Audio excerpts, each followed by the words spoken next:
estimated time to reach Jupiter. This video will guide you about how long will the extraordinary journey to Jupiter take. So let's begin. But before that, take a moment to subscribe to my channel and ring the bell icon to stay tuned. If we were ever to leave our own planet, then let me tell you that Jupiter would be a viable option. Well, not because it would have plenty of room for us, but its incredibly suitable levels of oxygen in its atmosphere. Jupiter is the fifth planet from the Sun in our solar system, so it is the second planet in line from Earth. Given that humans have not even reached Mars yet, Jupiter seems to be out of question, well, at least for now. But maybe a few decades down the road, humans might have devised a comprehensive method of covering the great distance to reach Jupiter. Jupiter is the biggest planet of the solar system. In fact, so big that it is more than 2.5 times bigger than all of the other planets of the solar system, including Earth combined. That is big. Indeed, very big.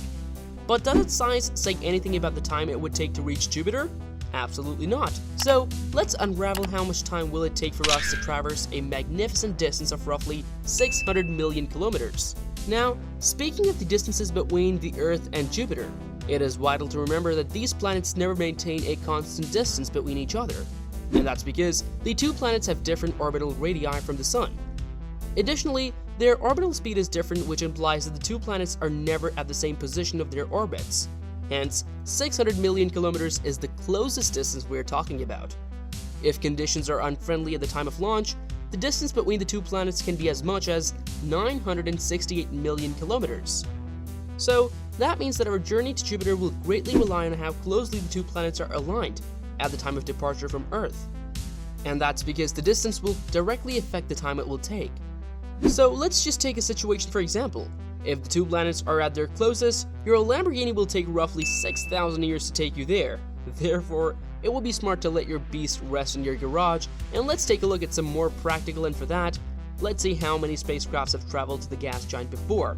Many spacecrafts have by now traveled to Jupiter to explore the giant, while many have also taken a short stop by Jupiter before continuing into interstellar space. NASA's first spacecraft to reach Jupiter was the Pioneer 10, which took roughly 640 days to reach the planet. Now that seems logical and something that can be of our interest. I mean, who wouldn't be up for waiting for almost 2 years to travel to the biggest planet in the solar system? Although Pioneer 10 didn't go close to Jupiter, it barely arrived within 130,000 kilometers of Jupiter. That's because it had to continue its journey into outer space. Pioneer 11, Voyager 1 and Voyager 2 were spacecrafts with similar but slightly quicker journeys than Pioneer 10, as these three spacecraft took roughly 600 days to travel to Jupiter. On top of that, these spacecrafts got to within 22,000 kilometers of Jupiter. The Galileo mission by NASA was precisely the probe that was subjected to travel to Jupiter to study the planet, which is why this spacecraft orbited the gas giant for several years to enable scientists to take a closer look and detailed look of the planet. However, this journey was substantially slower than the others, as it took roughly 6 years for this probe to reach the gas giant. However, there is a solid reason for this too, and that is, for a planet to go into orbit around a planet, it must travel slowly. A little too fast spacecraft would simply fly by the planet, hence this one did travel slow. However, precisely got into a decent orbit around Jupiter. Lastly, the fastest journey to Jupiter was by the New Horizons probe, which took almost 400 days to reach Jupiter, while it maintained a velocity of 45,000 miles per hour. However, this probe had to fly by Jupiter to continue its journey towards its targeted destination, which was Pluto, the dwarf planet. This spacecraft not only traveled the fastest to Jupiter, but also took its flyby around Jupiter to its advantage, as it effectively used Jupiter's gravity to accelerate its velocity by roughly 8,700 miles per hour. This reduced the time of this probe to Pluto by 3 years. Now, if we talk about the travel of humans to Jupiter, it should be first known that the furthest humans have traveled into space was to the Moon. Not more than that. Not even Mars. This tells us that we are still unaware of all the challenges that will be faced during extremely long space ventures, and one such would be a trip to Jupiter. So, right now it's not only a question of how long, but also how. A trip to Jupiter will involve many challenges. Firstly, the best route to the gas giant would be a matter of concern, and that will surely affect the time of flight. Now, according to NASA, the most fuel-efficient journey to Mars would take 9 months one way and roughly 21 months round trip. If a similar kind of fuel-efficient route is used for Jupiter, the time of the journey will then be almost 6 years, implying that the astronauts within the spacecraft will have to live a proper life within their journey. The first concern is for the food. According to NASA, an astronaut consumes 8,000 pounds of food annually, so that's like 48,000 pounds of food for one astronaut for roughly 6 years only. Additionally, humans have never set off for such long journeys in space, and hence this one will surely affect the astronauts psychologically, and that's because they will be far from their families, in the dark environment, totally isolated from the world and nature. So, it is surely expected that these people will suffer from anxiety. Although they are given training while on Earth, things change when the harsh conditions become a reality, and that too for years. By now, it might sound a bit absurd again as to why these high-speed spacecrafts take so long to reach, while others, such as the Voyager probes, took only 600, or maybe the New Horizons probe took only 400 days. Then let me tell you once again, any spacecraft approaching a planet at higher velocities will not be able to go into orbit and land on the planet, instead would fly by.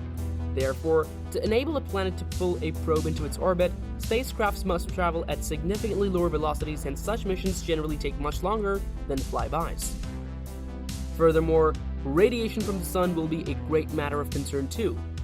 On Earth, harmful radiations are filtered by our atmosphere. However, in space, humans will be directly exposed to it, creating problems such as genetic damage and cancer. Therefore, such high levels of protection will be mandatory for such missions to be practical, otherwise a trip to Jupiter won't be worth it. As of now, there are 2 expeditions planned to be launched sooner towards Jupiter. Both of these missions aim to go into the giant's orbit and study 2 of its 80 moons: the Jupiter Icy Moons Explorer by ESA and the NASA's Europa Clipper. These missions will be launched by 2024 and will eventually reach by 2031 or maybe sooner. So, these missions will surely give us a more comprehensive look as to how a manned mission to Jupiter looked like. But whatever the case is, a manned trip to Jupiter will never be an easy task, as this will be the first ever landing on the gas giant. Although, it will open up many doors of possibilities for mankind to discover a new home. The likeliness of such an expedition taking place sooner is quite low. After all, Jupiter is a concerning planet for us, and that's because its moons contain substantial amounts of water under its icy shells, which tells us that there is a strong possibility of those moons being habitable. Hence, an exploration trip would be worth it, but the question is, will it be possible, and when? Lastly, let me tell you something pretty interesting. If the Parker Solar Probe is used for a trip to Jupiter, the trip will only take 70 days to reach Jupiter, and that's because it's the fastest spacecraft manufactured by humans till date, which cruises at a speed of roughly 586,000 kilometers per hour. But again, we cannot use such high speeds, otherwise we'll end up flying by the planet instead of going into its orbit.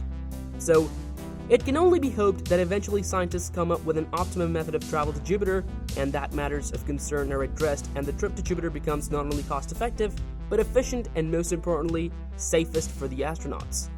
Although none of this might be possible anytime soon, it will surely be possible sometime. And that's an end for this video. Do share your thoughts in the comments below as to how long do you think a manned trip to Jupiter take and why. Don't forget to subscribe to the channel and ring the bell icon to stay tuned. Until next time.